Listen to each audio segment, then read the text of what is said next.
is something that is absolutely positive about it. We know it's natural and normal. So we began to divide medical births from non-medical births or natural births. We began to divide hospital, which is perceived as medical, with home, which was perceived as non-medical. And some of these in themselves are a bit myth-oriented. And obstetricians that were medically trained, and midwives, in which their message was that they were non-medical. And that's also a myth. So we need to talk about those things so that people really understand the childbirth conversation of today and where we can go in the future. Because for our society to praise only one type of birth, and for women in the society to believe that the best birth is this home birth, it's natural, with a midwife, and all of those things are perceived as non-medical, then it's mean-spirited, really, within our society. Because the one thing that we absolutely know is that every birth, every birthing woman, every baby is important to every family. And all over the Internet of Things, we can find websites about natural birth. And the first thing they almost tell you within their 10 tips is don't listen to negative birth stories, only listen to positive ones. So what are we saying to each other as women? Your birth was negative. That birth was positive. So you value a positive birth, and you have a perception of a negative birth as lacking value. But what Birthing Better families did is we learned from the challenging births. If we want to reduce and prevent what we call unnecessary or over-medicalization of birth, which to some degree we can and some degree we can't.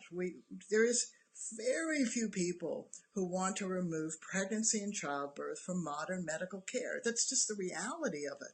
They want to have a positive experience, but they want their baby's heartbeat monitored. They do like having vaginal exams periodically. They don't like having them done roughly, or they don't like always having them done during a contraction.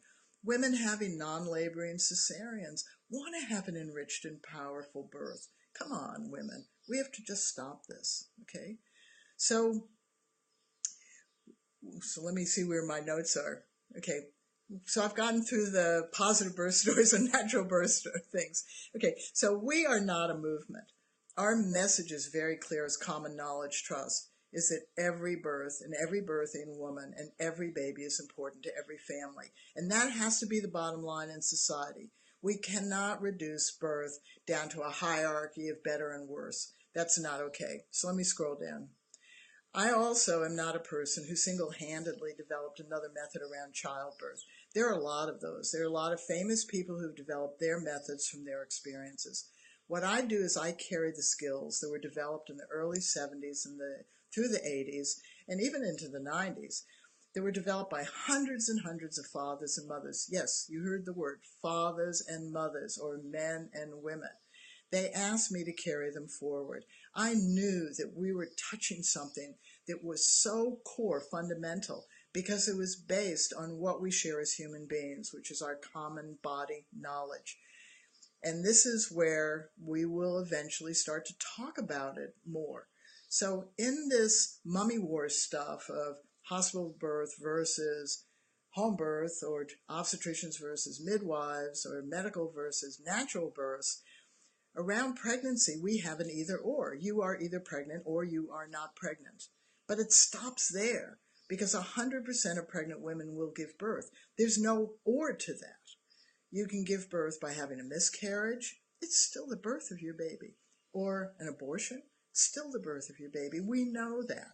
The whole issue of pro-life and pro-choice, we have to stop that.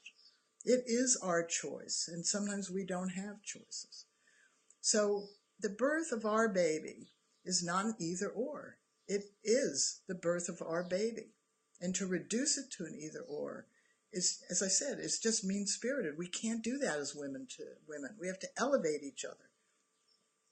So our trust, I'll tell you a little bit more about common knowledge. When I started to work with families and we developed these skills, it became apparent that every family that I worked with was different.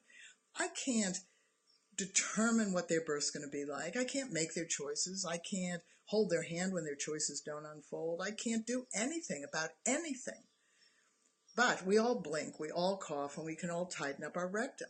And the reality is that once we're pregnant, because once we are, we're going to give birth, becomes a physical thing. We are going to give birth to this big object that has to come out of us. That's normal and natural. And so we develop the skills around our body and around how we respond to a very intense activity.